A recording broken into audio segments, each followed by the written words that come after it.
donc là, dans le championnat de France Superbike, il y a deux grosses catégories. Les Superbikes, donc les 1000 cm3. Et donc celle-ci. Donc celle-ci, les Super Sport, les 600 cm3. Donc ce sont à la base des motos de route que l'on modifie pour devenir des motos de course. Et donc quelle modification vous faites alors pour que... Alors premièrement, déjà on enlève tout ce qui est destiné à la route, comme les phares, les rétroviseurs, etc. Ensuite au niveau moteur, le faisceau électrique est changé. C'est un faisceau simplifié. D'accord, parce qu'il n'y a plus besoin de clignotants, de phares, et voilà. Donc tout ça, donc voilà, une électronique simplifiée, mais un boîtier électronique racing pour pouvoir prendre un peu plus de régime moteur. Au niveau du moteur, c'est retravaillé pour avoir un peu plus de puissance. Il y a aussi une ligne d'échappement complète. D'accord, donc tout ça, ça aide, donc vous travaillez au banc, donc un banc de puissance de façon à... Voilà, on travaille toujours avec de la mesure de manière à faire du bon travail et à choisir les bonnes pièces, à ne pas mettre des pièces qui ne gagnent rien. Voilà, donc c'est le réglage avec donc la ligne d'échappement, le moteur, différentes pièces que vous pouvez modifier sur le moteur. Exactement, oui. Qui font que vous arrivez à gagner de la puissance. Exactement, c'est tout ça.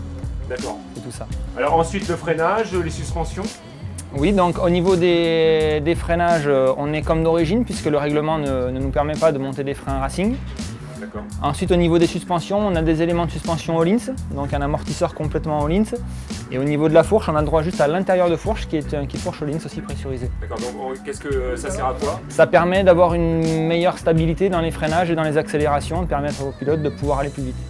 Dernière partie, le sélecteur de vitesse là. Donc, oui, alors donc on a ici le sélecteur de vitesse où il y a donc un shifter. Ça permet au pilote de ne pas avoir à embrayer pour passer les vitesses. Il lui suffit de rester à fond, d'appuyer sur son sélecteur et le système fait en sorte que le moteur s'arrête pendant environ 60 millisecondes, le temps que la vitesse s'enclenche. Donc tout ça pour aller plus vite. Je crois que les vitesses sont inversées là. Oui, les vitesses sont inversées aussi pour plus de facilité au pilote. Donc pour passer la vitesse, on appuie. Donc, plutôt que l'inverse sur des motos de route, on doit soulever le sélecteur. Alors pourquoi on inverse? Pour que ce soit plus rapide à passer la vitesse. D'accord, parce qu'on va plus vite. C'est plus pratique au pilote de le faire dans ce sens-là. D'accord.